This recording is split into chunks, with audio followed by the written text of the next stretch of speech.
Hare Krishna, a very warm welcome to all the devotees to our program Srimad Bhagavatam study. Today we are going to continue our discussion on the 5th chapter of the 2nd canto.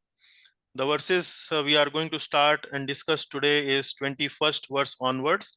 Rather, I would say 22nd verse onward. 21st we covered in the previous class. The title of this chapter Srila Prabhupada has given is The Cause of All Causes. Overall, this is our 64th class. So we will start with Mangalacharan prayers. And Mangalacharan prayers, the turn is Rakesh ji, whose turn is today? Manish ji. Hare Krishna Yes, Prabhu. Manish ji is there. Hare Yes, Manish ji, please go ahead. Yes.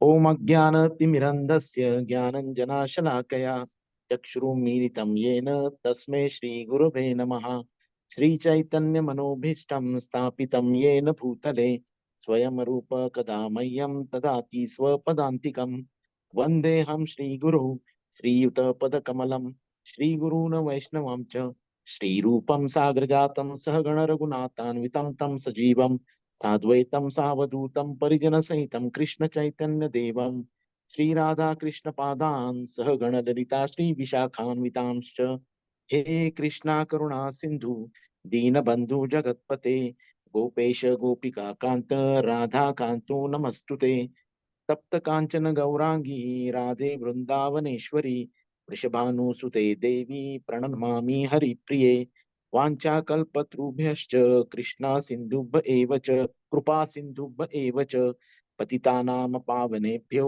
वैष्णवेभ्यो नमो नमः जय श्री कृष्ण चैतन्य प्रभु नित्यानंद श्री अद्वैत गदाधर श्रीवासादि गौर भक्त वृंद हरे कृष्ण कृष्ण कृष्ण हरे हरे हरे राम राम राम हरे हरे ओम नमो भगवते वासुदेवाय ओम नमो भगवते वासुदेवाय ओम नमो भगवते वासुदेवाय नारायणं नमस्कृत्य नरं चैव नरोत्तमं देवीं सारस्वतीं व्यासं ततो जयं उदीरयेत् नष्टप्रायेषु भद्रेषु नित्यं भागवत सेवया भगवती उत्तम श्लोके भक्तिर्भवति नैष्टिकी कृष्णाय वासुदेवाय देवकी नंदनाय च नंदगोपाकुमाराय गोविंदाय नमो नमः.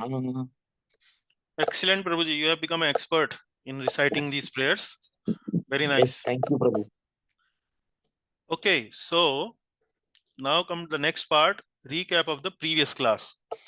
So today I will be inviting again Vrindavaneshwari Mataji. She very nicely presented the summary in the last class. So today the turn was for Vasudevan Prabhu, but Vasudevan Prabhu is actually busy, occupied in some of his personal family related affairs. So he will not be able to join our class for a couple of weeks. So I thought that let me once again give this opportunity to Vrindavaneshwari Mataji. So Mataji, please, once again, the floor is yours. Kindly enlighten us with the summary of the previous class. Thank you. Thank you. Hare Krishna Prabhu, Namaste, and to all the devotees in the class. So we started off with verse 16 and we did up to verse 21. So in the last class we read up till verse 15. In the verse 15, Brahmaji, in his questions to put up by Naradji, he is telling what is the form of the world, how is it created, what is the shelter of the world, and how it is created. So in continuation of glorification of Supreme Personality of Godhead by Brahma, Lord Brahma describes to Narada that everything is meant to realize Lord, whether it is tapa, it is dhyana, it is any form of yoga like Ashtanga yoga, Jnana yoga, everything is meant to realize the Lord. Then Prabhupada points out that these systems, that is Ashtanga yoga and Jnana yoga, may provide only partial realization of the supreme truth like Brahma Jyoti, but the ultimate gati of the jiva is to be eternally associated with the Lord. That is the real mukti for the jiva. So it's from verse 17 to 20, we get a glimpse of how Jiva Tattva is different from Vishnu Tattva. In this aspect, Brahmaji tells Narada that everything is created by the Lord, even he himself is created by the Lord. That is, Brahma himself is created by the Lord under his supervision and inspiration. Then Brahma tells Narada that the transcendental Lord accepted the three gunas. Otherwise, Lord is Nirguna. Now, Nirguna doesn't mean that Krishna doesn't have any qualities. It means that he is beyond the three modes of material nature. That is Sattva, Raja, and Tama. So he accepted these three modes through his Maya Shakti just for the sake of creation, maintenance, and destructions. Then, a very important aspect that we learn in here is these three modes, they appear as knowledge, matter, knowledge, and activities. Yeah. So matter, knowledge, and activity. That is Dravya, Jnana, and Kriya. And all these guna, which manifest as matter, knowledge, and activities, they are the cause of the bondage of the jiva. So, because the jiva is covered with these modes of material nature, he is conditioned, and so he cannot see the Lord. He cannot realize the Lord. But once the jiva is able to break free of these gunas, that is, he becomes gunakita, then there is no obstacle or hindrance in his realization of the Lord. And in the last verse, that is verse 21, we learned that God creates with the help of eternal time as well as karma and swabhava through the agency of Maya. So I would like to tell more about this, that it means that whole material or even the spiritual creation is the manifestation of the energy of the Lord, just as the light and heat of the fire are different manifestations of the fire energy, of the sun's energy. The Lord therefore exists in his impersonal form by such expansions of energy, and the complete creation rests on his impersonal feature. Nonetheless, he keeps himself distinct from such creation as complete. And so, no one should wrongly think that his personal feature is not existent due to his impersonal, unlimited expansion. So, I hope I covered these points appropriately. Thank Yes, you for Mataji. your Thank you. constant guidance. Thank you. Yes. Hare Krishna. Yes, Mataji. Thank you very much. You covered it very nicely, all the points. In the Shloka 21, there was one more topic that we discussed was about it says the Lord creates. The Lord creates with the help of eternal time as well as karma and subhava through the agency of Maya. Now, when we say Lord creates, sometimes it gives us a wrong impression that the jiva is also created by the Lord. From the Bhagavad Gita, we understand that jiva is eternal and the Lord is also eternal. So eternal means that neither the jiva is created nor the Lord is created. But here in this verse, we kind of see that the explanation or the translation sometimes is done like this, that it gives us an impression that the Lord creates the jiva with the help of eternal time and through their karma and sabhava. But that is not the case. The only point we need to understand here is the creation means the Lord remanifests. Remanifests means the jiva from the previous destruction of the universe, once the destruction happens, enters into the body of the Lord. And when the Lord starts to create for the next time fresh, then all the jivas from the body of the Lord actually get manifested into the Prakriti. They are impregnated into the Prakriti once again, and then that's how the creation starts. So today we are going to discuss in detail about the process of creation, a very interesting and exciting process. So let us begin the discussion today. So before we begin the discussion, let me also request for some volunteers who may be willing to recite some of the verses in the class. So maybe if few of I you can will give be your there, names. Prabhuji. Me too. So Vrindavaneshwari Mataji, and then we have Anand Prada Mataji. Okay. Okay. So we have two devotees. Okay. Now we have. I am also there, Prabhuji. Okay, Rakesh ji also there. So we have three because we have a lot of verses today. Now this is the overview map. So let us just spend maybe a couple of seconds to look at this map. So we have questions of Narad Muni. He had some convictions, he had some doubts, he had also some questions. The process have already started in this chapter. Brahmaji is answering Narada's question. He has already answered question number 1, Yad Rupam. Question number 2. Question number 2 is, I think, dependence and shelter. Yad Adhishthanam, and so on. And question number 5, shelter and dependence. Srishtam. Yes, Srishtam, Srishtam. Yad Srishtam.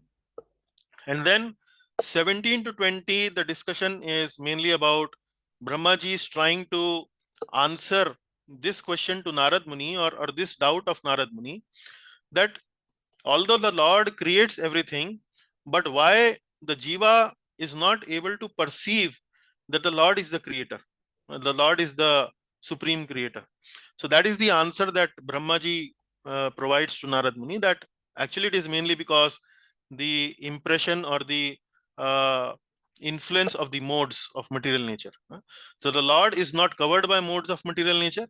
The Jiva is covered by modes of material nature. Therefore, he is not able to understand that the Lord is actually the creator, the supreme creator. So that's where we can also look at it in the sense that there is a difference between the Lord and the Jiva. Brahmaji himself calls himself as a Jiva. So there is a difference between Jiva Tattva and the Vishnu Tattva. Now we have already started our discussion on so Yataha Shrishtam is actually the process of creation. So Brahmaji now will start answering question number 3. What is the process of creation, which is Yataha Shrishtam? Yataha Shrishtam. So let us go to that specific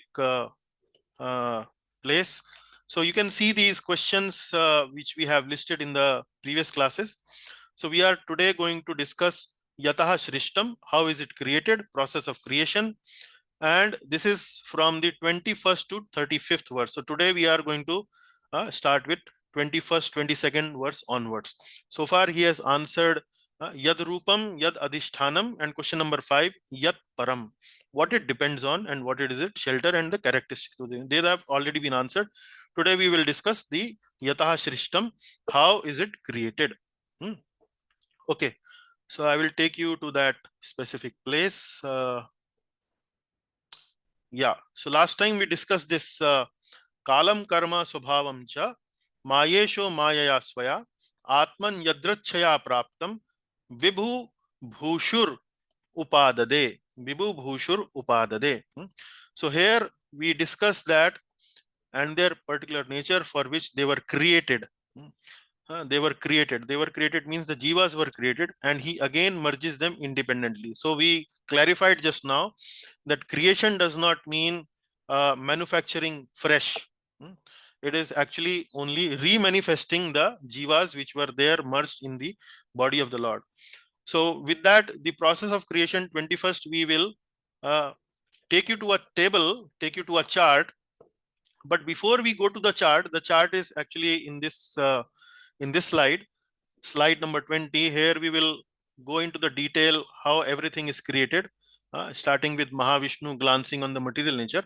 But before we discuss this slide, it is important to discuss some of these points what is the purpose of creation?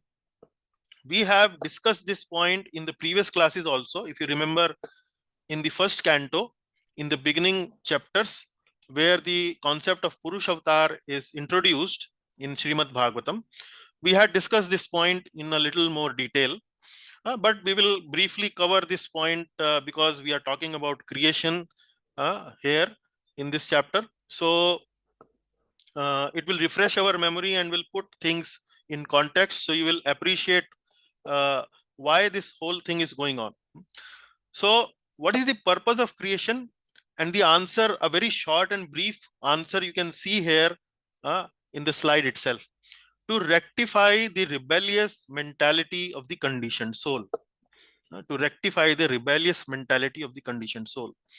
And if I may explain using with the help of analogy, those who are parents can appreciate this analogy, and those who are not yet become parents can also appreciate this analogy, because it involves a parent and a child. So many times as parents, we observe our children really don't listen to us. Or maybe the children may, if I have to speak on behalf of children, sometimes parents ask us to do something and we don't really agree to what they want us to do. We really go in a different direction than what our parents are requesting us to do. So that is something which happens with the Lord also. We are, as part and parcel of the Lord, are like children of the Lord. So sometimes these living entities may be not really rebellious, but maybe out of curiosity also. Not necessarily they are rebellious, but sometimes they are curious also. Say, I see everything the Lord is doing. Lord is the creator. We are dependent on the Lord for everything. What if I also want to become independent and so on? So maybe some curiosity might come into the mind of the jiva or into the heart of the jiva. They would like to go out separately and so on.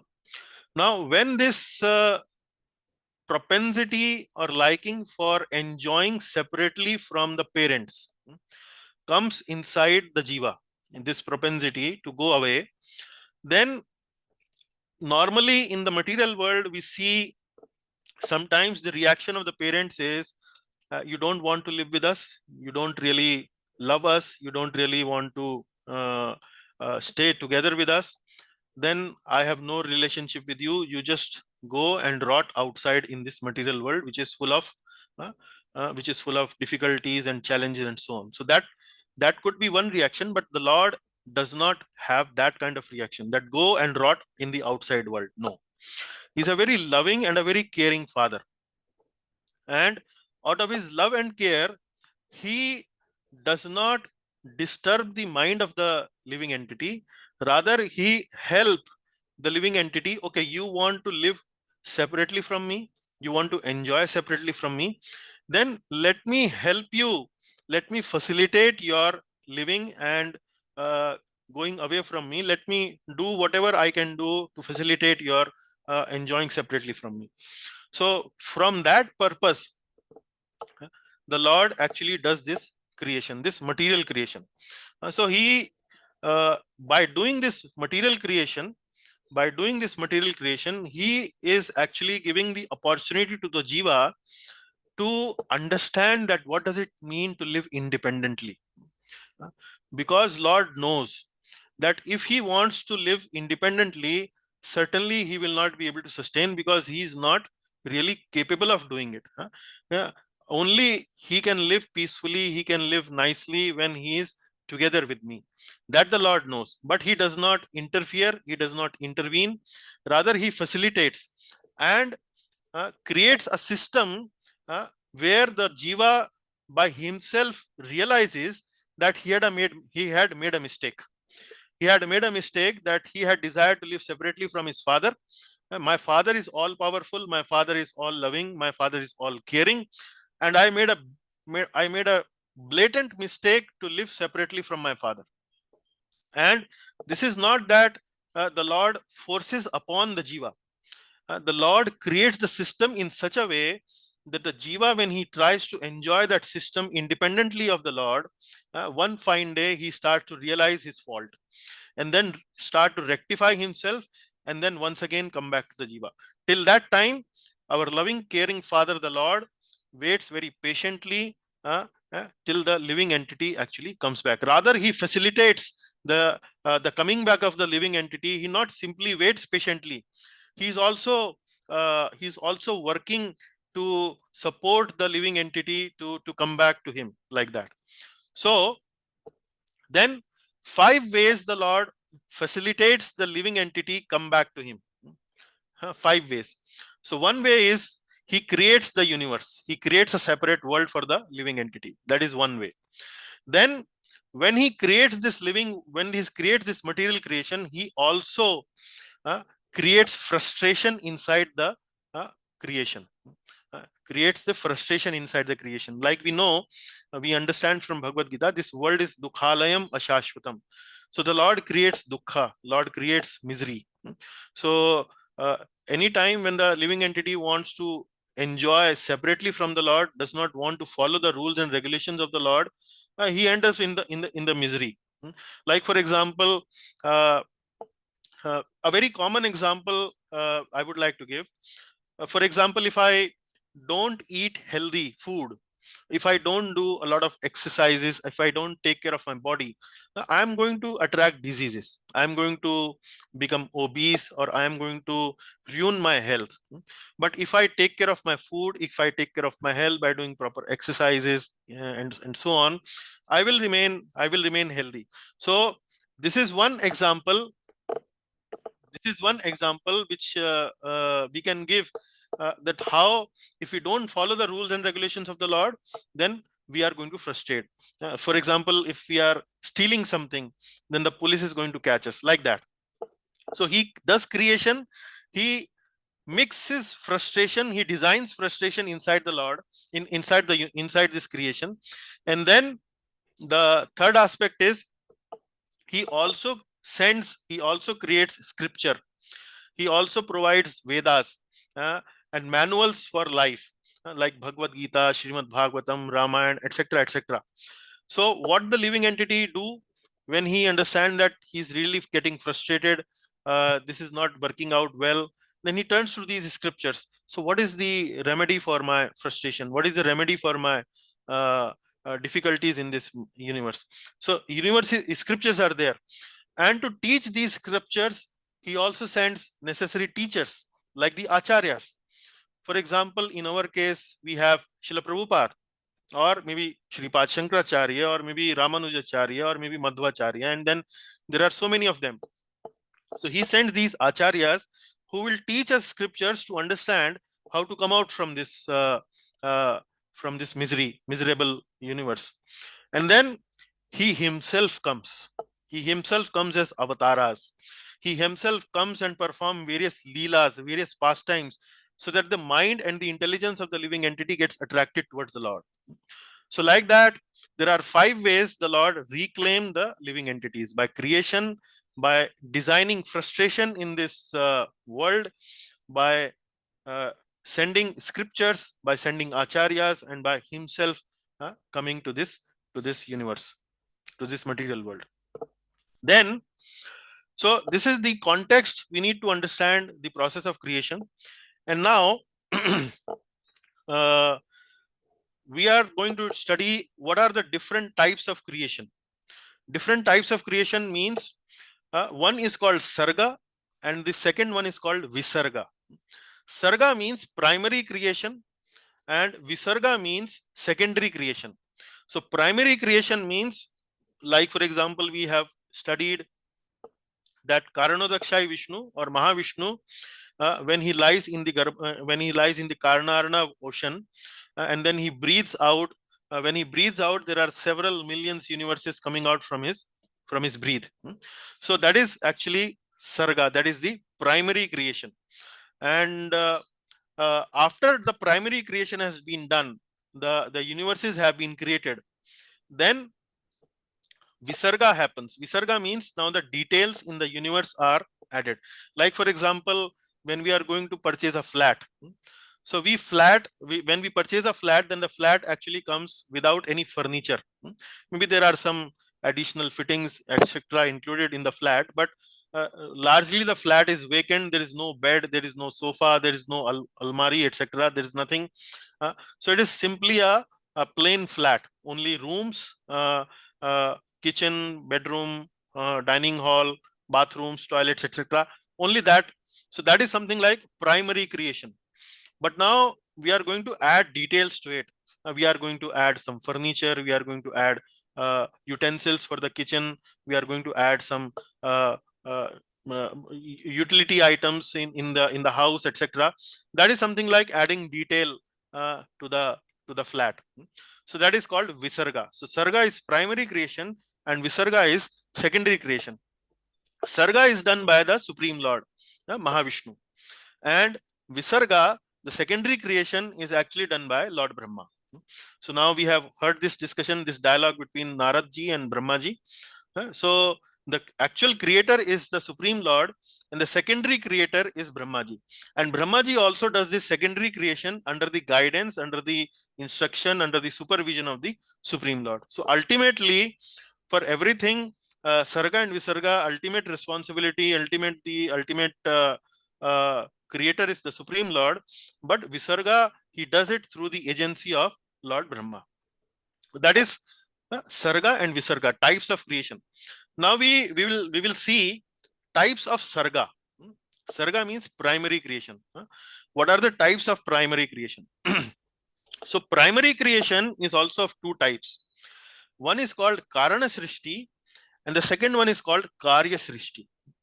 Karana Srishti means creation of ingredients. Karana Srishti, like for example, we are going to build a house. Now we don't have any house, we simply have a land. Now we want to build a house, what do? We will first of all go to the market, purchase some cement, some brick, some water, some iron. All these primary elements we will accumulate, we will gather some sand and so on, many things. So Karana Srishti means creation of ingredients. Creation of ingredients. So the Lord creates these ingredients. Now we will see in the today's class, primarily we are going to discuss Karana Srishti, creation of ingredients. And then after the ingredients have been created, now only if we have bricks, we have cement, we have sand, we have iron, and all these things we have, we can't call it that this is a flat. We need to place the bricks, we need to dig a foundation, place the bricks, properly design it out, and then only this flat will manifest. So after the creation of these ingredients are assembled together, and that is called as Karya Srishti. Karya Srishti. So in today's class, mainly the verse number 21 to 31, we are going to discuss Karana Srishti, creation of ingredients. And then maybe in the next class, we are going to discuss about Karya Srishti. Karya Srishti means once the ingredients have been created, then they are assembled together, they are joined together. Like for example, we have computer, we have CPU. So we can go to the market, purchase the hard disk separately, purchase the body of the CPU separately, purchase the fan separately, purchase all other different elements in the CPU separately. So simply by keeping those elements on our table, we can't work. We need to assemble them together in a proper way. This need to be connected with this need to be connected with this. Then only an assembly will happen, and then only a proper CPU will emerge, like that. So we have Karana Srishti, creation of ingredients, and then we will have Karya Srishti, which is assembly of the ingredients. So I hope these 4 bullet points are clear to you. If they are clear to you, then maybe let us move to the next part of our class, which is the Yatha Srishtam, answer to question number 3. So the way we are going to learn about Karana Srishti is, first of all, I will give you a good overview in this one slide, how this everything happens. And then we will go verse by verse in Srimad Bhagavatam, verse number 22nd, verse number 23rd, 24th, 25, 26 till verse number 31 to understand all these phenomena, what we are going to discuss in this particular chart through individual verses. We will go into the Sanskrit, we will go into the details, and then everything will become very, very clear how this Karana Srishti, creation of the ingredients using which the Lord actually creates these universes, assemble these ingredients to create a nice universe for the living entity to enjoy in these universes. Okay. PC बंद करो.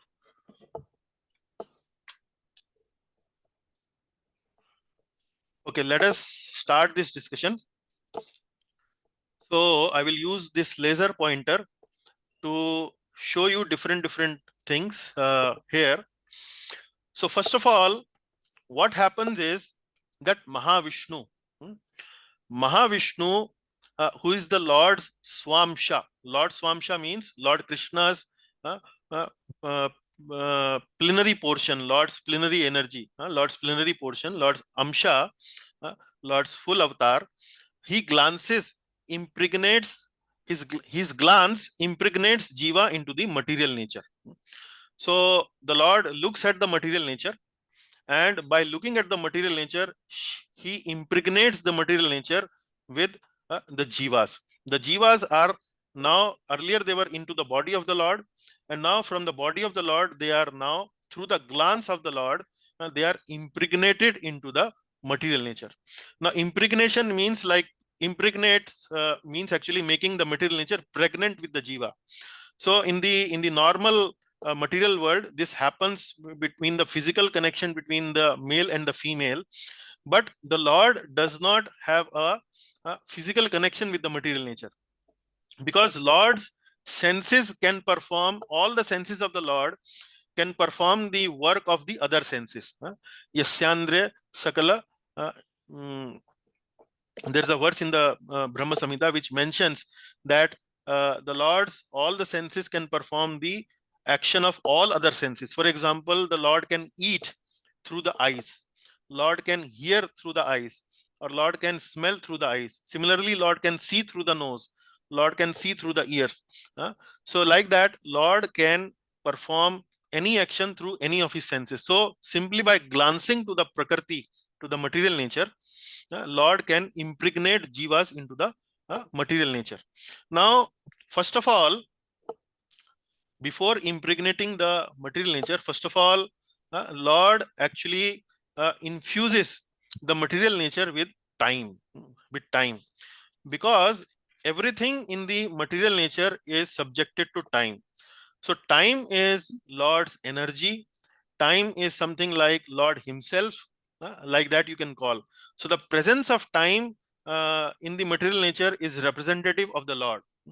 So first of all, Lord infuses the material nature with his energy called time, and then after he infuses material energy with time, then he infuses this material nature with the karma and the swabhava.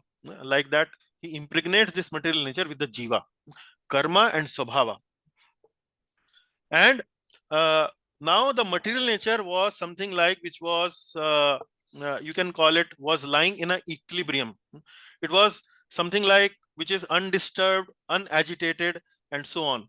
But the moment the Lord impregnates this material nature with time, karma and swabhava, then it becomes then the material nature, which is made up of three modes, sattva guna, rajoguna, and tamoguna.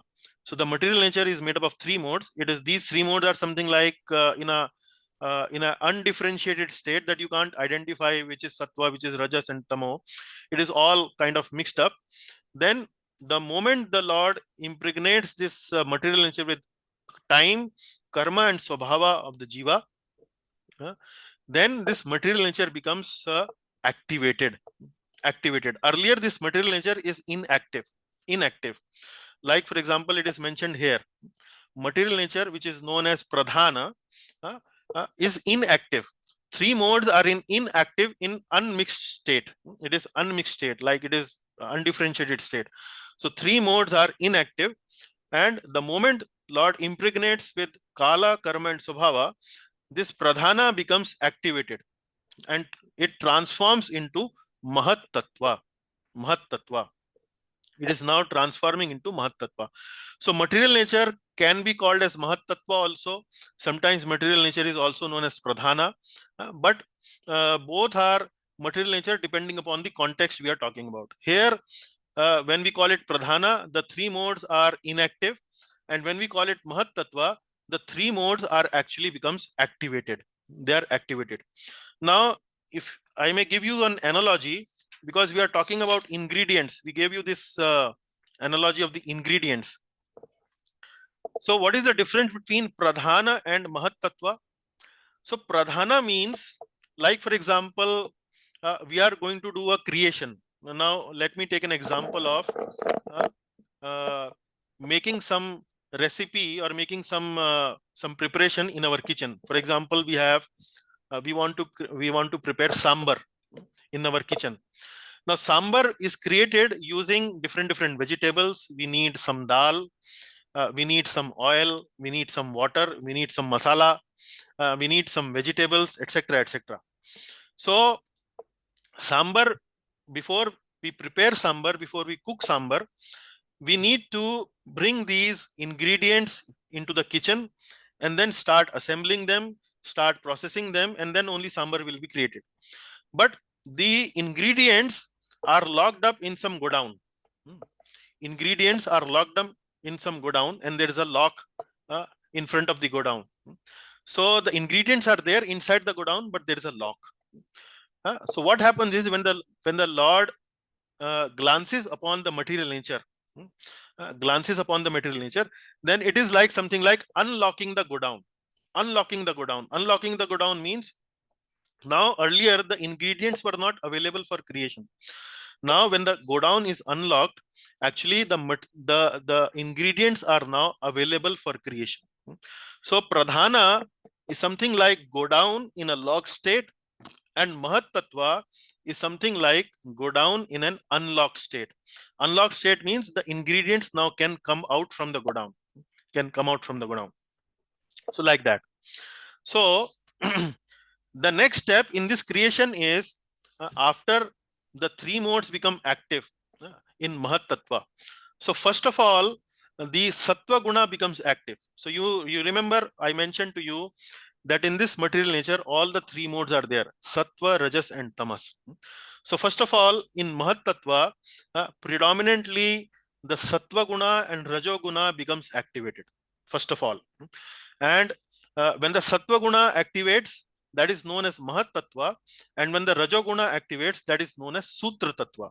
Sutra Tattva is actually a special type of Mahat Tattva. So we will not go into those specific details, but suffice it to say, if you understand that on the glancing of the Lord, when he impregnates the material nature with Kala, Karma and Swabhava, Kala is the energy of the Lord, Karma and Swabhava is the property of the Jiva. So when he impregnates Jiva with who has a Karma and who has a Swabhava, the material nature, the three modes become activated. That is, the godown is unlocked. And now the Mahat Tattva, it is this Pradhana transforms. It transforms into Mahat Tattva. So Mahat Tattva has two features. One is Mahat Tattva in Sattva and Mahat Tattva in Rajas, which has another name called Sutra Tattva. And then so the Sattva Guna has become activated and the Rajo Guna has also become activated. Now when the Tamo Guna in the material nature, in the Prakriti becomes activated, Tamo Guna, then it comes into as Ahankar. It is predominantly in Tamas. It is known as Ahankar. Ahankar. So now in this Ahankar, we will see that Ahankar also actually exhibits into three different modes, which is Sattva, Rajas, and Tamas. So once again, we have Tamo, this Mahat Tattva in Tamo Guna, which the name of which is Ahankar. The Ahankar is now in three different names. One is in goodness, one is in passion, and one is in ignorance. So there are three different energies of the ahankar, which is in sattva, rajas, and tamas. Now, from the tamoguna, the mahat tattva in tamoguna, which is named as ahankar, from the goodness actually comes jnana shakti. From the goodness comes jnana shakti. Now, if you remember in Srimad Bhagavad Gita, Lord Krishna mentions what is the quality of sattva. The quality of sattva is that it is full of knowledge. The quality of sattva is it is full of knowledge. So from goodness, from sattva actually comes jnana shakti, knowledge. So people who are in goodness, they actually think with knowledge, with wisdom, and so on. That is how they try to behave. But from passion comes kriya shakti. Kriya shakti means action. Action, like we understand from a mode of passion. In Bhagavad Gita also we understand that the mode of passion is actually signified with action, with doing something. So that is kriya shakti. And then ignorance, which is tamoguna. So ahankar in tamoguna actually manifests dravya shakti. Now what is this dravya shakti? Dravya shakti is earth, water, fire, air, ether. Earth, water, fire, air, ether. So these are dravya shaktis. So jnana shakti, kriya shakti, and dravya shakti. Now you see this below jnana shakti, kriya shakti, and dravya shakti. I have mentioned here adhidaiva, adhyatma, and adhibhuta. So these adhidaiva, adhyatma, and adhibhuta are not mentioned in this second chapter, in this second canto, 5th chapter. So this is actually coming from the discussion that will happen in the 3rd canto of Srimad Bhagavatam, where Maitreya Muni also explains the process of creation. Maitreya Muni explains the process of creation. So there, when he explains the process of creation, he gives some more details. So this chart actually includes some of those details also, which are given by the Maitreya Muni to Vidura. So they are also included here, but this is maybe we can discuss later on. We need not bother about this. That is Adhidaiva, Adhyatma, and Adhibhuta. Now from Jnana Shakti comes what? From Jnana Shakti comes the mind and the 10 sense devatas. The mind and the 10 sense devatas. Now these 10 sense devatas, the list you can see here. The mind and the 10 sense devatas. Senses are, there are 10 senses. 5 are Gyan Indriyas and 5 are Karma Indriyas. So this Jnana Shakti comes the mind and the 10 sense devatas. From the Kriya Shakti comes Prana, the 10 senses, and the intelligence. 10 senses are what? We have ear, eyes, skin, nose, tongue. These are Gyanendriyas. And then we have hands, feet, voice, anus, and genitals. These are Karma Indriyas. So these 10 senses, the Prana Shakti, and the intelligence, they come from the Kriya Shakti, which is coming mainly from the Rajoguni Ahankar. Rajoguni Ahankar. And then we have ignorance. We have, Dravya Shakti. Dravya Shakti, we have 5 elements. 5 elements are what? We have earth, we have water, we have fire, we have air, we have ether. Earth, water, fire, air, ether. These 5 elements are coming. And also we have 5 tanmatras. Tanmatras means the sense objects. Sense objects. Sense objects means, like for example, we have ear. The sense object for ear is sound. We have the sense object, we have the sense called eyes. The sense object for eyes is form. We have skin. The sense object for skin is touch. We have nose. The sense object for nose is smell. And we have tongue. And the sense object for the tongue is taste. So like that, we have from the Dravya Shakti, we have 5 elements: earth, water, fire, air, ether.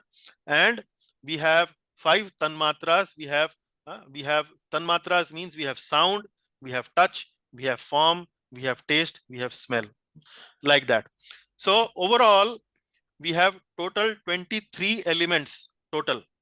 So now you can imagine when we are doing this creation. For example, I'll once again take to the analogy of sambar. So when we see sambar, we see vegetables also in it, we see dal also in it, we see water, spices, uh, uh, everything, oil, everything cooked together, and that comes as sambar to us, which we eat and we relish. But before the sambar takes that shape of sambar, it is present in the form of maybe vegetables, carrot, and then maybe dal or maybe oil, etc. So they are separately existing. So now you can imagine these ingredients are getting created. These ingredients are created. So for example, we as a living being, our bodies are made up of earth, water, fire, air, ether. So when we talk about ingredients, so you imagine that uh, earth element. So we have earth element, I have earth element in my body. Maybe all of you have earth elements in the body. So for earth element that is present in the all the living entities of this existence, of the whole existence. So all the earth element of all the living entities at one place, all together, only earth element. And then we have only water element, and then we have only fire element, and then we have only these elements called sound. So imagine only sound is there, only touch is there, only form is there. These are subtle energies, subtle ingredients. So this Karana Srishti means assembling of this Karana Srishti means creating all these elements. Creating all these elements. So sound is existing in one bucket separately, touch is existing in one bucket separately, form is existing in one bucket separately, like that. And then the Lord will take maybe this, and then start creating these universes. Like that, this happens. So so we have covered here all the points, how from Mahavishnu, when he glances and impregnates the material nature with Kala. Kala means only the Lord, and with the Jiva. Jiva is represented here by Karma and Swabhava. This is actually the property of the Jiva. The material nature in which the modes were inactive, they were not agitated, they now becomes activated. So Pradhana is transformed into Mahat Tattva. So first of all, the Sattva Guna becomes activated in Mahat Tattva, and then the Rajoguna is activated in the Mahat Tattva, that is known as Sutra Tattva, and then the Tamoguna becomes activated. So when the Tamoguna becomes activated, then this Mahat Tattva transforms into Ahankara, and Ahankara in turn actually exists in three types, which is goodness, Sattva, passion, Rajo, and Tama, ignorance. And then from each of them, from goodness comes Jnana Shakti, from passion comes Kriya Shakti, and from ignorance comes Dravya Shakti, like that.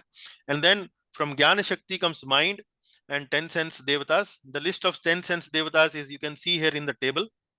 So each senses, like ear has Digdevas, eyes have Surya, skin has Vayu, nose has Ashwini Kumar, tongue has Varuna, hands Indra, feet Upendra, voice Agni, and then the genitals have Mitra and Prajapati, like that. So Prana, 10 senses, and then from Kriya Shakti we have Prana.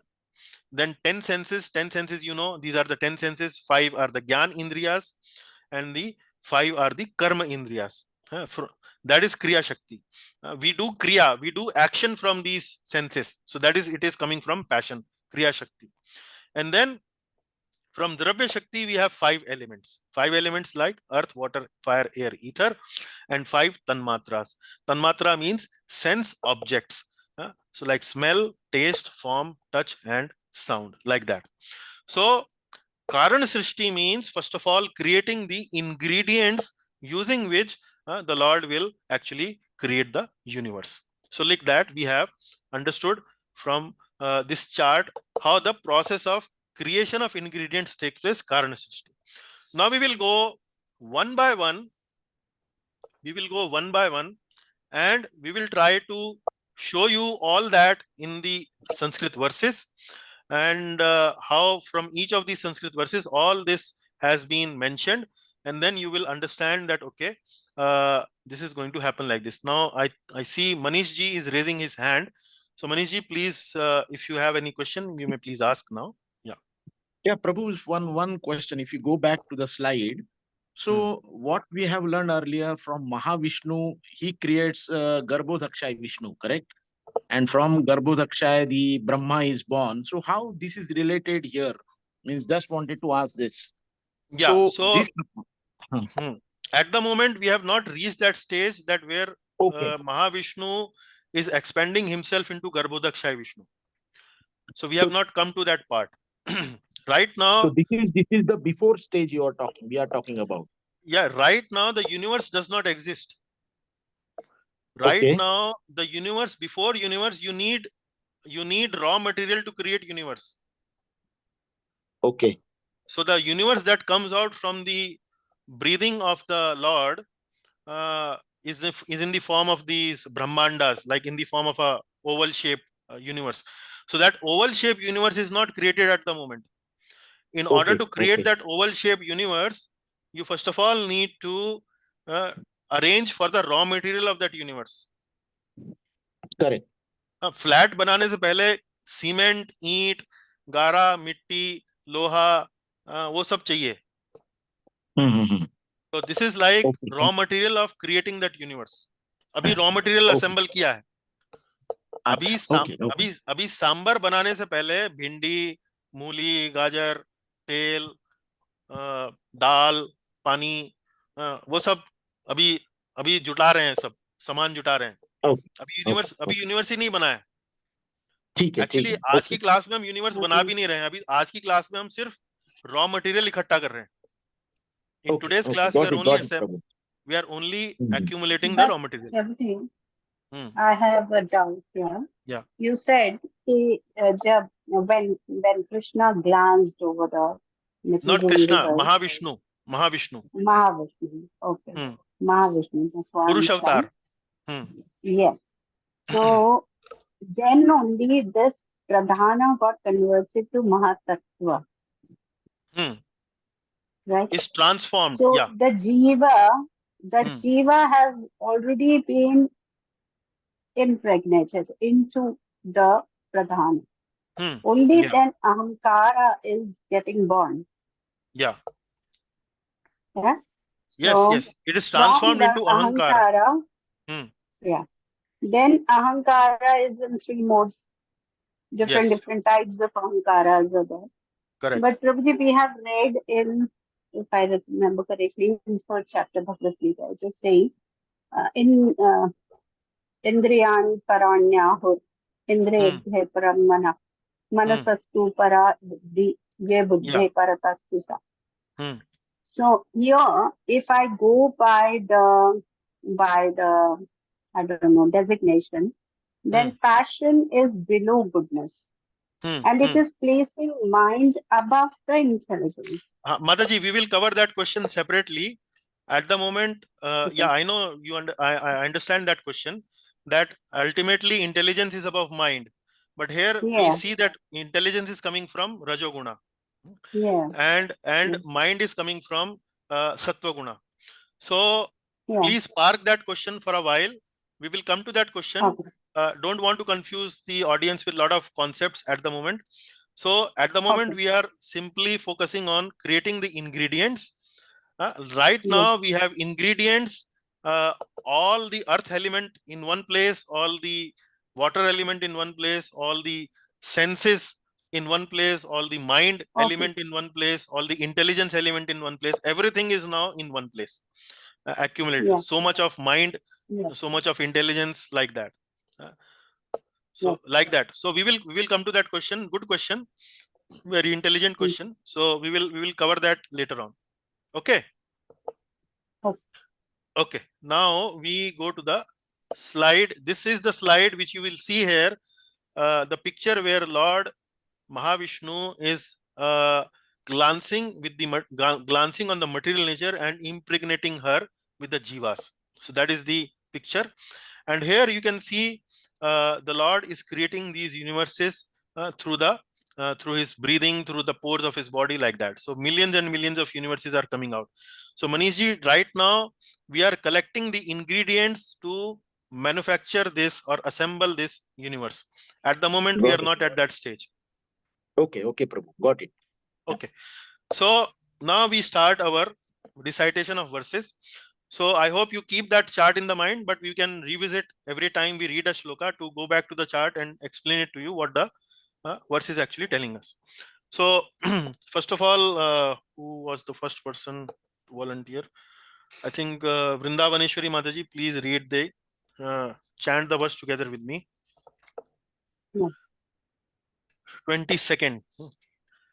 Talat guna vyatikaraha Kaladguna Vyatitara parinamah swabhavatah Parinama Swabhavata karmano janma mahattah Karmano Janma Mahattaha purushadhishthi tadbhuta. Purushadhishta Tadbhuta. Hmm. The gunas are agitated from the state of equilibrium by time. They are transformed into another form by Swabhava. The Mahatattva appears by the karma of the jiva. All this is under the direction of the Lord. So all this Okay, is under karma, the yes, Mataji. sorry, just one thing. Karma here means prarabdha karma. Karma means the like we explained you the meaning of karma, 5 different meanings of karma. Here the karma actually means the karma phala, that is they are going to Okay. manifest in the future. So this is a prarabdha karma. Because they have the karma, then only they are getting these bodies. Otherwise, Yes, if they are yes. if they are already liberated, then they don't need to be in the body of the Lord. They are already in the spiritual world. So Purush adhishtad abhuta. Purush adhishtad abhuta. What does it mean? All this is under the direction of the Lord due to Purusha. Purush adhishtha. Adhishthat means under the supervision, because of the Purusha. What happens under the direction of the Lord? Kalad guna vyatikaraha. Kalad guna vyatikara. Vyatikara means agitating. So when there is a pradhan means material nature without any with all these 3 modes, without these 3 modes activated. They are lying peacefully, they are not activated. Pradhan means, as I gave you the analogy, a godown locked with the ingredients, but there's a big lock hanging outside the godown. Nobody can disturb what is there inside. Once the lock is unlocked, then the raw material can come out and so on. So kalad guna vyatikaraha. So because the Lord now impregnates the material nature with kal, with time, it starts with time. It agitates the prakriti, and then they are transformed into another form by swabhava. The mahat tattva appears by the karma of the jivas.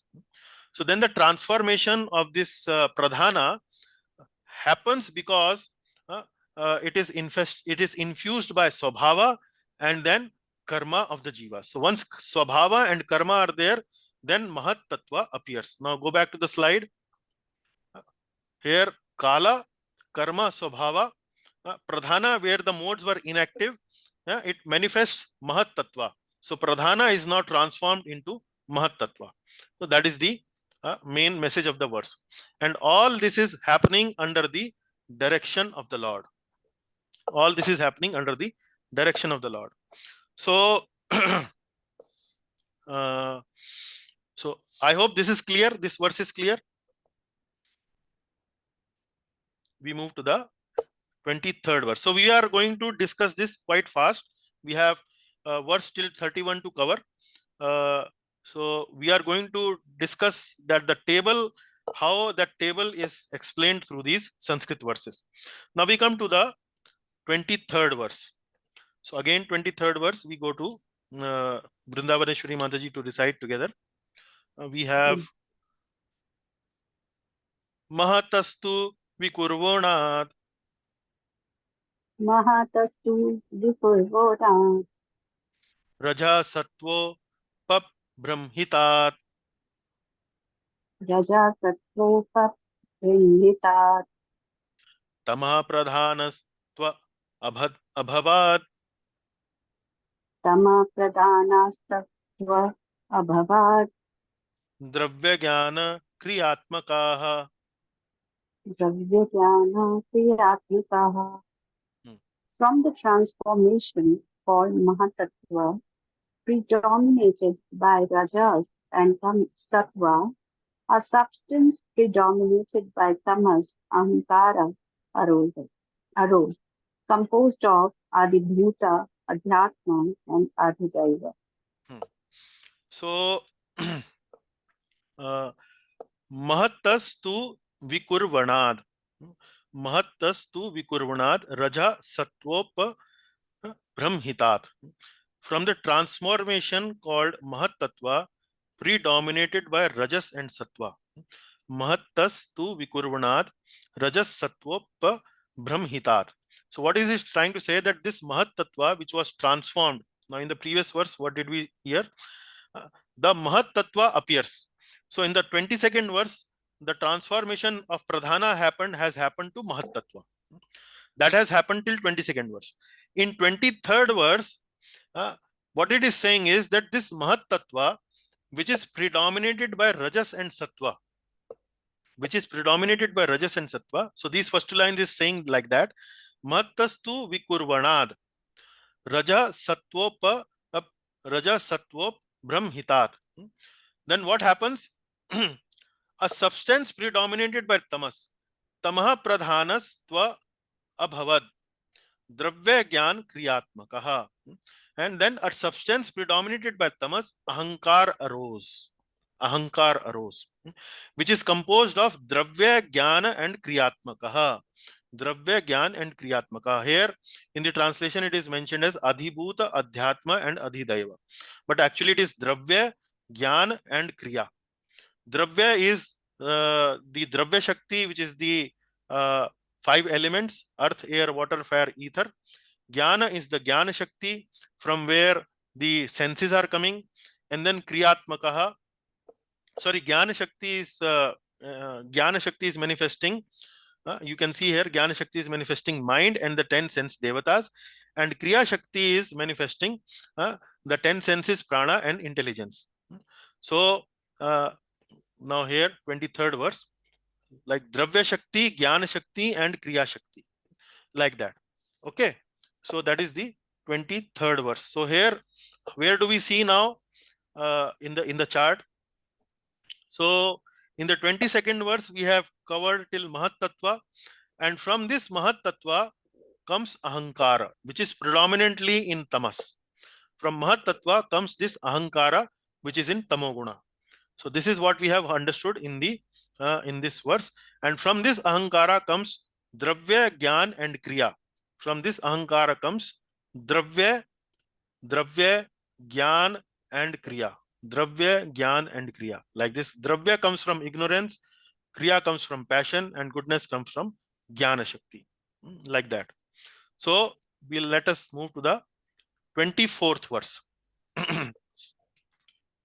So 24th verse goes like this. Sohankara iti prokto. Vrindavaneshwari I'm Mataji. sorry, I was muted. Yeah, sorry, I was muted. So Amkara iti prokto Vikurvan Sambhutridha. Vikurvan Samputrita Vaikarikas Tejasascha. Vaikarikastaijasya Tamasascheti Yadbhida. Tamasaschaiti Advita Dravya Shakti Kriya Shaktir. Dravya Shakti Kriya Shakti Jnana Shaktir iti Prabho. Jnana Shakti iti Prabhu. So you can That see, Ahankara, yeah, please go ahead. that Ahankara transforms into three types derived from Sattva, Raja, and Tamas, called Jnana Shakti, Kriya Shakti, and Dravya Shakti. So whatever we discussed in the previous verse actually has been elaborated in the similar way here. So ahankara iti prokto. So here you can see tamha pradhanastva abhavat. Tamha pradhanas actually is ahankara. So in 23rd verse, the name is not given ahankara in the Sanskrit. Here actually in the translation it is mentioned a substance predominated by tamas, ahankara arose. But in the Sanskrit itself, the word ahankara is not mentioned. So what it has done in the 24th verse, so ahankara iti prokto. So whatever I have discussed, that this tamas, the mahat tattva in tamas actually is known as ahankara. And that ahankara transforms into three types. So ahankara iti prokto vikurvan sambhut tridha. Vikurvan actually means transformation in three forms, in three different types. It transforms into three different types: vaikarikas, tejasas, cha tamasas. Vaikarikas means vaikarikas is actually another name for sattva guna. Tejas is actually known as rajoguna, and cha tamasas. Tamasas is tamas. We already understand that. Cheti yad bhida. And from that, Dravya Shakti, Kriya Shaktir, Jnana Shaktir iti prabho. That ahankara transforms into three types derived from sattva, rajas, and tamas. These three types are known as Jnana Shakti, Kriya Shakti, and Dravya Shakti. So once again, I'll take you to the table. I hope you are able to understand that so ahankara iti prokto. So ahankara iti prokto vikurvan sambrut tridha. Tridha. It will manifest into three forms. What is that? Sattva, Rajas, and Tamas. And from that Sattva, Rajas, and Tamas, what comes? We have Dravya Shakti, we have Kriya Shakti, and we have Jnana Shakti. Like that. Goodness, passion, ignorance. These three Shaktis are actually coming here. So I hope you are with me. Let me just once again, sorry, I might sound repetitive, but it might be important to repeat these things to make things clear in the mind, in your mind. So ultimately, what we are saying here is that this material energy has three modes. This material energy, like which is shown as Durga Devi here in this material energy. So the three modes are lying in the material energy inactivated. When the Lord glances, he infuses this material energy with time, and then he infuses it with the jiva. When it says jiva, it means the jivas have karma and the jivas have swabhava. So with that, the material energy known as pradhana becomes activated. Because activated, the three modes in the material energy becomes activated, and then it transforms into what? It transforms into mahat tattva. First of all, in mahat tattva, the sattva guna activates. It is known as sattva mahat tattva, and then also the rajoguna activates. That is known as sutra tattva. Another subtle form of mahat tattva. And then the tamoguna activates, and when the tamoguna activates, this mahat tattva transforms into ahankar, false ego. And this ahankar is of three types. One ahankar is sattvic, one ahankar is in the passion, and one ahankar is in the mode of ignorance. All these sattva, rajas, and tamas, all these three are binding. And from this three different sattva, rajas, and tamas comes jnana shakti, kriya shakti, and dravya shakti. Jnana shakti comes from goodness, kriya shakti comes from passion, and dravya shakti comes from tamasic ahankara. Like that. Okay, I hope you are with me. Then now we go to the 25th verse, and then we will invite Anand Prada Mataji to recite this verse. Anand Prada Mataji, are you with me? Yes, I'm here. Okay, now we will recite this. Please do it with me. Tamasad api bhutader Tamasadapi bhutader vikurvanat abhunnabhah Vikrunavad abun nabaha. tasya matra guna shabdo Tasya matra guna shabdo. lingam yad drishtr drishyayoho. Lingam yat drishya drishya yoho. From Huh. the darkness of Ahankar, the first of the five elements, namely ether, sky, is generated. Its subtle form is the quality of sound. These arose before ether. Sound represents objects unseen or objects from the past and seen in the present as well. So now what is going on? Now we understood this ahankar is of three types: sattvic, rajasic, and tamasic. Now we are talking about tamasic ahankar. Tamasic ahankar. So from the tamasic ahankar, what does it come? From the tamasic ahankar, first of all, what comes is sound and sky, ether, nabha. So tamasad api bhutader, bhoot. Bhoot means panch mahabhoot. Bhoot ader. Ader means among all the five panch mahabhoots, there are five panch mahabhoots, which is earth, water, fire, air, ether. So from the panch mahabhoots, first of all, vikurvanad, vikurvanad abhun nabha. Nabha. Nabha means sky. Abhun nabha. Nabha means akash, ether. And tasya matra guna shabdo. Tasya matra guna shabdo. Tasya matra guna shabdo means its subtle form is the quality of sound. Subtle. So akash is something which we can perceive. It is slightly gross. The grossest is earth, but akash is the subtlest in the grossest. And from this akash actually is generated from what? The quality, the subtle form is the quality of sound. This arose before the ether. This arose before the akash. So before the akash comes, actually comes the sound. So first of all, what does it mean? From the tamasic ahankara, first of all comes sound, and then comes akash. This arose before ether. Tasya matra guna shabdo lingam yad drishtir drishyayoho.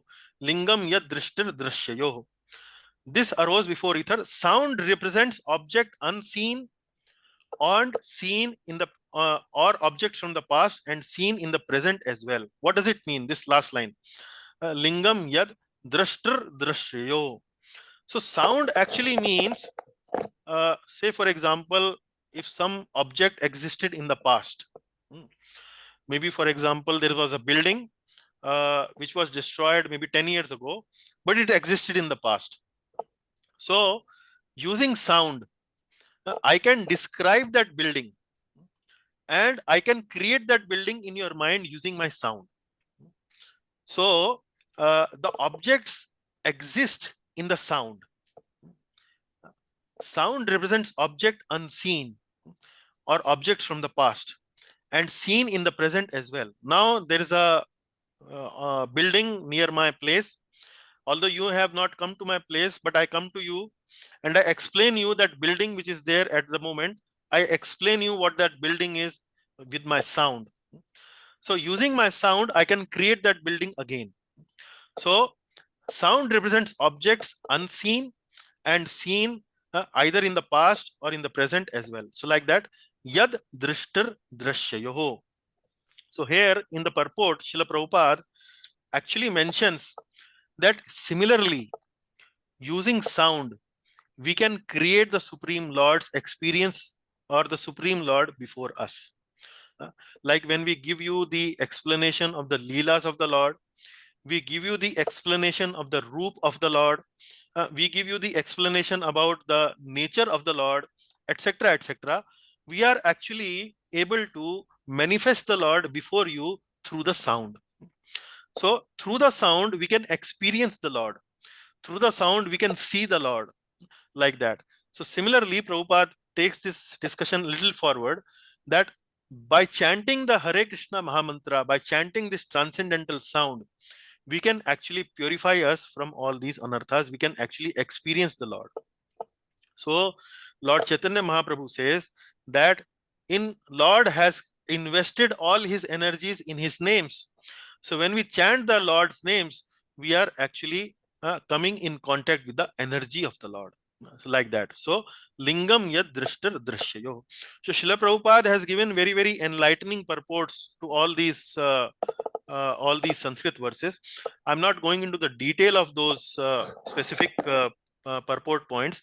I'm primarily focusing on the ingredients that are getting created through these Sanskrit verses. So I hope now you are able to understand that what this verse is saying is that from ahankara comes sound and ether. So once again, I'll take you back to the chart. So from ahankara, from tamasic ahankara comes dravya shakti. And from this dravya shakti comes 5 elements. 5 elements. And 5 tanmatras, 5 the sense objects of these sense objects. So these sense objects are like sound. So first of all, sound comes. From sound comes the akash. From sound comes the from sound comes the akash. Okay. So that is what we have understood from this particular 25th verse. Tanmatras and matras are the same thing? Tanmatras are the sense objects and matras are the senses. Okay. Okay. Tanmatras are the sense objects and the matras are the senses.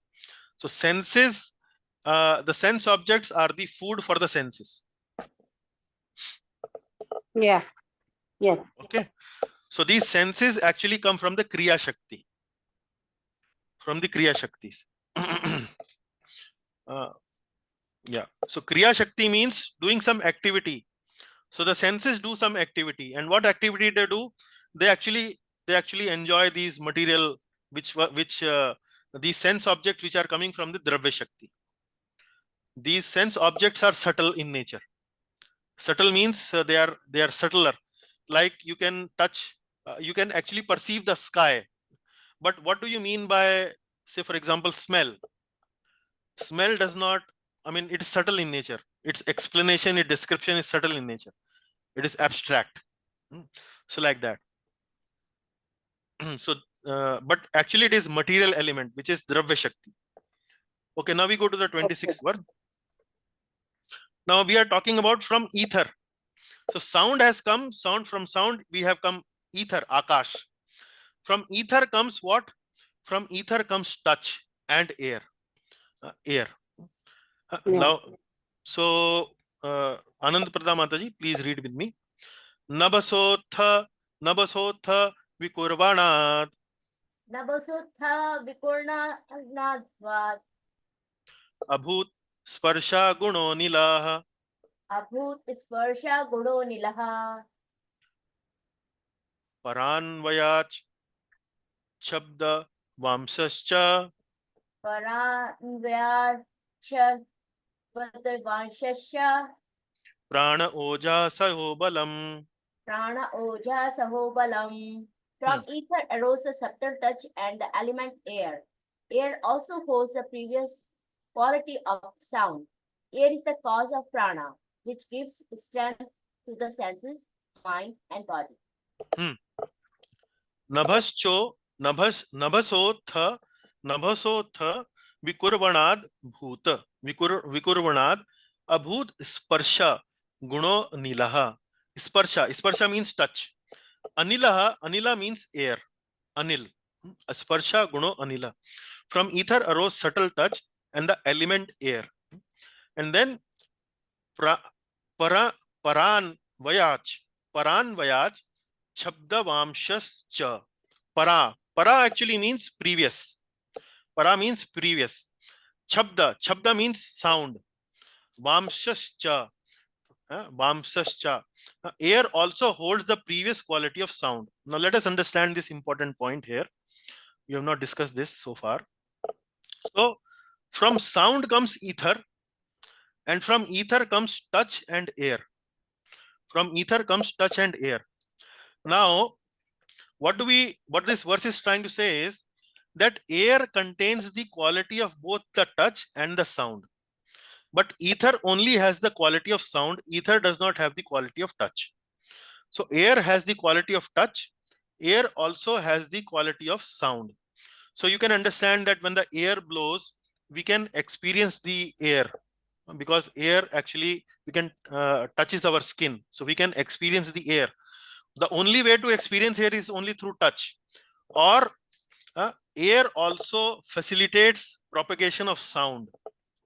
That is easy to understand, isn't it? Air also has the quality of touch. Air also has the quality of sound.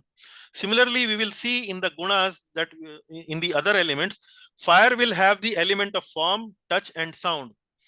But fire will not have, the air will not have the quality of form, taste, and smell. Air is actually air is tasteless. Air does not have any taste. Neither air has any form. That is easy to understand. It is formless. Air also does not have any smell. Pure air does not have any smell into it.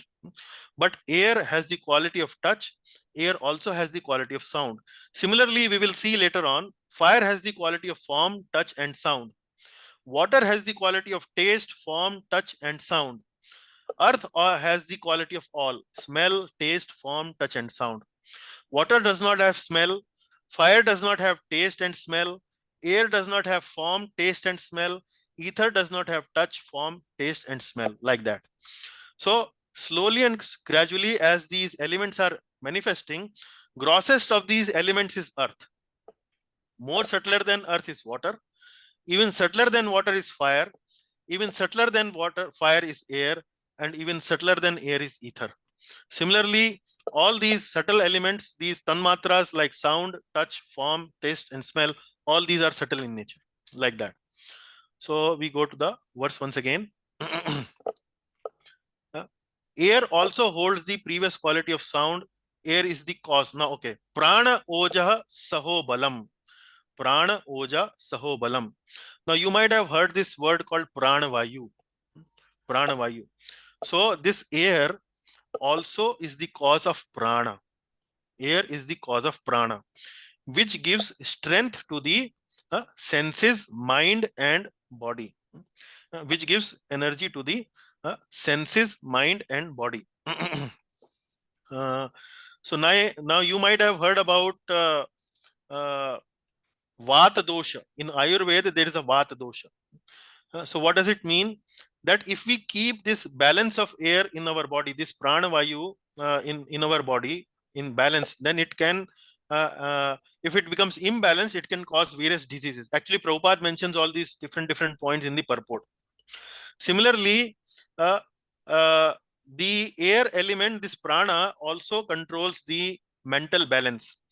If this air, this prana vayu becomes imbalanced, then it may cause mental disease also. Similarly, the yogi can control the prana vayu and leave the body as per his desire.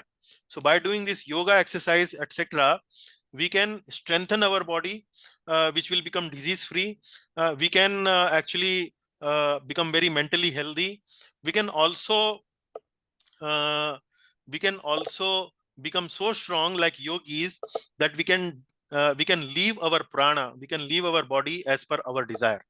So air is the cause of prana, which gives strength to the senses, mind, and body. So these are some details that Prabhupada is covering in the purport. Okay, we go to the 27th verse. Mataji, please recite with me.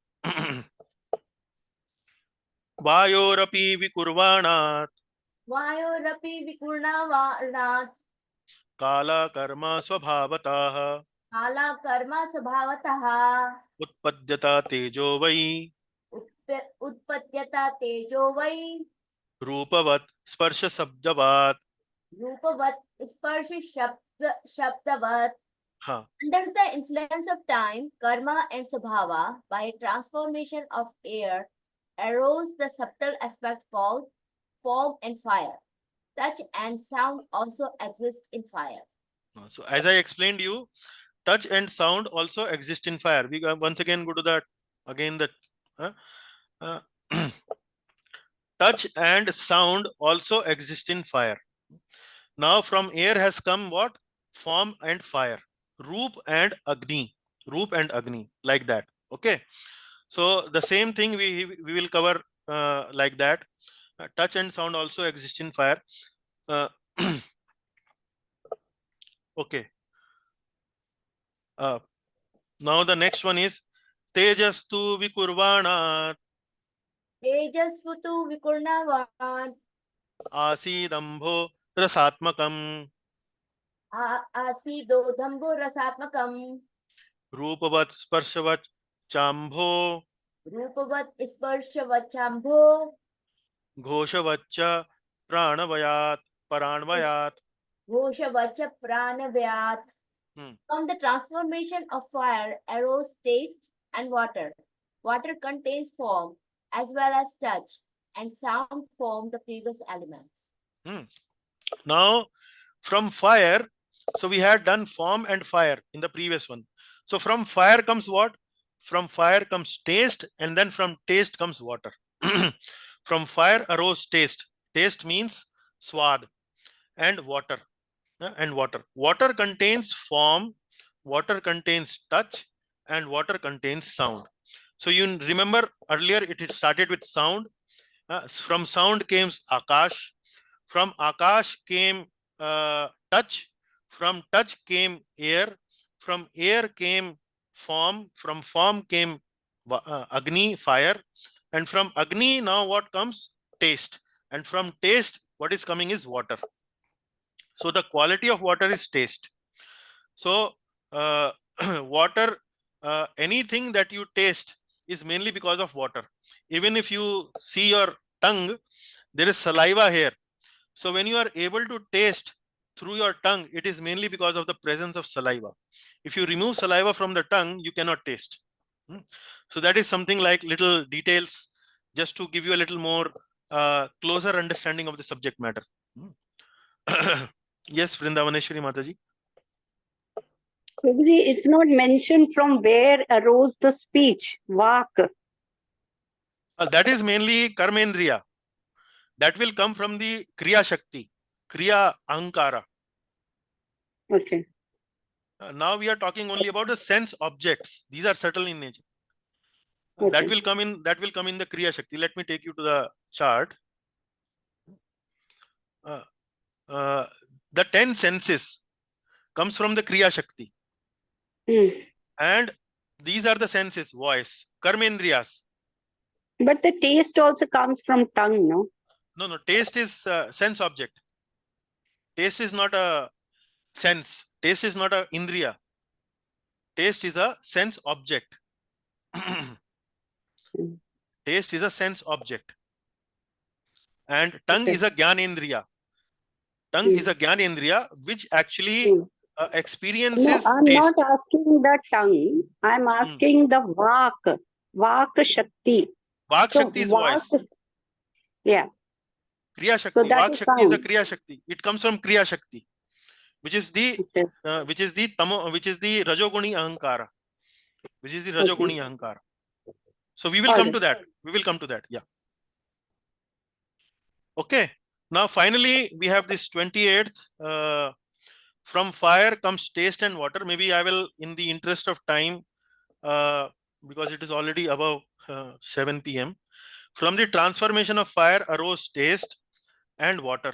Water contains form as well as touch and sound from the previous elements. So like that, water has come, and then in the 29th, from the transformation of water arose smell and earth. Earth contains these subtle aspects like taste, touch, form, and sound of the previous elements. So earth has smell. Now, from where does the smell come in our life? It mainly comes from earth only. Not mainly, actually it comes only from earth. Like for example, we smell a flower. We smell rose, we smell marigold, we smell some Rajnigandha flower. All these flowers are coming from the earth. So these flowers acquire smell only from the earth element. But earth element has the property of taste, has the property of touch, has the property of form, has the property of sound. The water does not have the property of smell, because smell only comes from the earth. So actually, if you pure water does not smell anything. Only if you mix something in the water, from the earth element, then only it will smell something. But otherwise, if the water is pure, it will not smell anything. So like that, I hope you understood the concept that the grossest element contains all these subtle tanmatras. Like water does not have smell, but water has all taste, form, touch, and sound. The sound can travel in water. You can touch water. Uh, uh, you can uh, uh, you can touch water, and then maybe you can taste water. You can taste water. Water has a taste. So anything that you taste is mainly because of the water. So like that. So like that, we can understand all these different elements. Now the 30th one. So Rakesh ji also would like to recite few things. Rakesh ji, now please. Vaikarikan manoja jagye वैकारिकान् मनोजज्ञे deva vaikarika dasha देवा वैकारिकादश दिग्वातार्क प्रचेतोष्वी दिग्वातार्क प्रचेतोष्वी वहनीन्द्रोपेन्द्र मित्र काहा. मैनेन्द्रोपेन्द्र मित्र कहा. Please read. From Ankara, in the sattva arose the mind and its deity, as well as the 10 presiding deities of the senses, the directions, Vayu, the sun, Varuna, the two Ashwani Kumaras, Agni, Indra, Upendra, Mitra, and Prajapati Daksha. Yeah. So now we are talking about Vaikarikan. Vaikarikan means, Vaikari means Sattva Guna. Manojagye Deva Vaikarika Dasha. Vaikarika Manojagye. From the Ahankar in Sattva Guna comes mind and the sense Devatas. Comes the mind and the sense Devatas. From Ahankara in Sattva arose the mind and the sense Devatas. Sense Devata means each of the senses that we have. Ear, eyes, nose, tongue, touch, skin, and then the 5 karmendriyas. Each of these senses have a devata, has a presiding deity. Only because the presiding deity has sanctioned, say for example, if I'm able to move my hand like this, it is only because the presiding deity has sanctioned this action. If the presiding deity is not happy, and then maybe I will not be able to move my hand like that. Similarly voice, similarly sight, etc., etc. So each of the senses have a presiding deity. The names of these presiding deities are like Dig, Dig, Vat. Vat means Vayu, Vayu Dev. Arka, Arka means sun. Prachet, Prachet means Varuna. Ashwi, Ashwi means two Ashwini Kumars. Vahani, Vahani means Agni. Indro, Indro is Indra. Upendra, Upendra is Upendra. Mitra and Kaha. Mitra is another name of the presiding deity, and Prajapati Daksha is actually Kaha. As you can see in the previous slides, I have shown here the table. So we are talking about Ahankara in Sattva. So Ahankara in Sattva comes mind, Man, and the 10 sense devatas. It is Adhi Daiva. Mind and the 10 sense devatas. So for ear, we have Dig devatas. Eyes, we have Surya. Skin, we have Vayu. Nose, we have Ashwini Kumars. Tongue, we have Varuna. So these are Gyan Indriyas. Comes from the Gyan Shakti. And we also have hands, feet, voice, anus, and genitals. For hand, we have Indradev. For feet, we have Upendra. Voice, we have Agni. Anus, we have Mitra. Genitals, we have Prajapati. Like that. So we have from the Ahankara in Sattva comes mind and the sense devatas. Now coming to the last verse of the class today. So Rakesh ji, Tejasatu Vikurvana. तेजसा तु विकुर्वाणाद् Indriyani Dasha Bhavan. इन्द्रियाणि दशाभवन् Jnana Shakti Kriya Shaktir. ज्ञानशक्तिः क्रियाशक्तिर् Buddhi Pranasta Tejasu. बुद्धिः प्राणस्य तेजसो Shrotram Tvak Grhana Drigjivva. श्रोत्रं त्वग्घ्राणदृग्जिह्वा Vagador Megha Rangri Payavaha. वागडोर्मेद्रा अंग्रिपायवः. Now from the ahankar in rajas comes prana and 10 senses and intelligence. So 10 senses they are mentioned here as shrotram. Shrotram means ear. Twag. Twag actually is the sense of touch, skin. Ghrana. Ghrana means smelling, comes from the nose. Drig. Drig means eyes. Jivva means tongue. Vag. Vrindavaneshwari Mataji, Vag Shakti. Yes, Prabhu. Yeah. Voice. And then door. Hands. Medra. Medra actually feet. Feet actually is angry. So Feet is actually anyways, angry. it is here mentioned that from Rajas we get that. Huh. So it is about the guna. I was trying to ask you from which subtle matra, tan matra is vak coming? Maybe it's No, a it is not matter. coming from Tanmatra. It is not coming from Tanmatra. Okay. It is Tanmatra is coming from the Dravya Shakti. Yeah. And from Vag, it is coming from Jnana Shakti. Okay. It is, Okay. it is Okay. Sattvic Ahankara. From Sattvic Ahankara comes our, from Rajasic Ahankara comes our Vag. Yes. Got it. From Kriya Thank Shakti. you. From Kriya Shakti. Yes. So here Yes, you can yes. see here, from Ahankara in the Rajas arose the intelligence, the Shakti of the 5 knowledge senses. So we have 5 Gyan Indriyas. And then Yes. Prana. Prana is the Shakti of the 5 action senses. Pranas, the 5 pranas. Yeah. Like we have intelligence. So from the intelligence, we have these Gyanendriyas are driven. And from the Pranavayu, the action, the Karmendriyas are driven. Right. And then the 10 Right. senses. And then the 10 senses. So like this, what we have done so far is we have understood these Sanskrit verses and we have related it with the process of creation.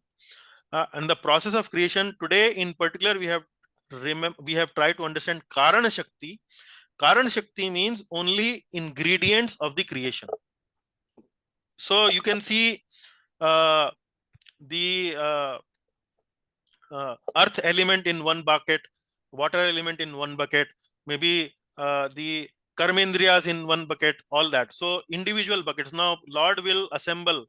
He will take this and this, and then will assemble the whole universe like that. And that will be in the Karya Shrishti. Karya Shrishti we will discuss in the next class, starting from verse number 32. Okay.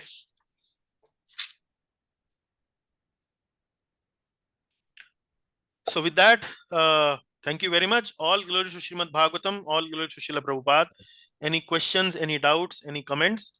We are ready to discuss now. I hope you found this interesting, although very technical, but at least you can make some sense of what is being discussed. Kriya Shakti, Jnana Shakti, and then Dravya Shakti, all that. It might make some sense to you when we are discussing all these points. It is not kind of illogical. It is sounds very logical the way these are explained. And we can see from the Sanskrit verses how the chart that we have prepared actually mentions that in a very simplified way. So I hope it will be, you are able to understand, you are able to fit in your mind a little bit. So any feedback from the class? Many things got cleared with the chart that you had presented, Prabhuji. Correct me if I'm wrong. One thing I observed is when, like, I could never understand. It is said in scriptures that Paramatma always resides with Jiva. That is the core aspect of our philosophy also. But at least from this chart, I understood that with as Kala. So Krishna or Mahavishnu as Kala is always residing with the Jiva Tattva whenever creation is taking place. Kal is the manifestation of this law of the Lord in this material creation. Yeah, at least with this thing got so much clear to me. Yeah. So you cannot get back the previous second that you have just lived into. So the most expensive currency in this world is Kala, is time. is time. Yeah. And Kal is the manifestation of the Lord in this world. Yes. It goes into it only goes in one direction. It doesn't go into One the in the Yeah. reverse direction. Yeah. So the Lord controls this material universe through the energy of Kal. Yeah. And So I what want you to were, ask one thing now Yeah. when we are discussing the mathematics even. So time only moves in one dimension. sorry, So I was asking if time we are defining in the terms of dimension that it has only one dimension. What about Jiva? Does Jiva is all pervading like Krishna? yeah, Jiva is there everywhere in these all these universes.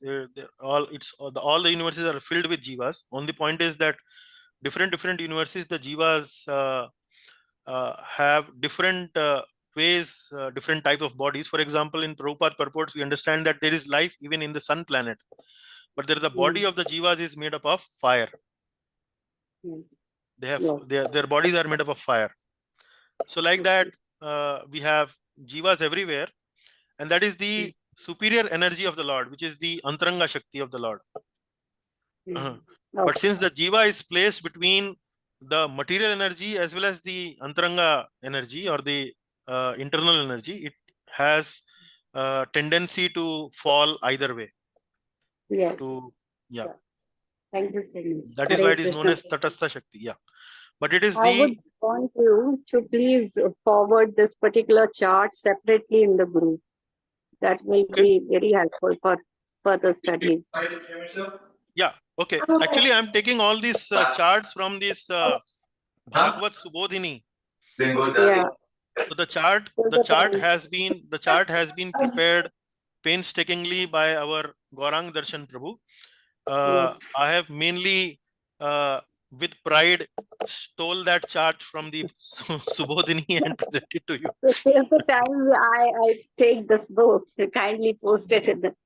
Yeah. Okay. I will send you the link of this book. You can enjoy the book, not only the Sure. chart but the whole thing. Yeah. Yeah. I'll take it. Thank you, sir.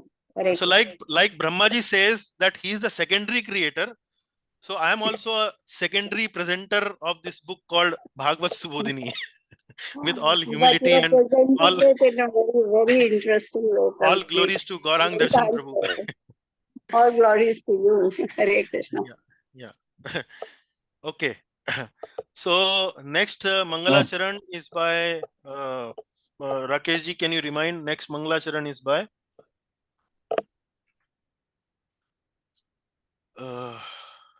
Just a minute, Prabhuji. Just a minute. Yeah.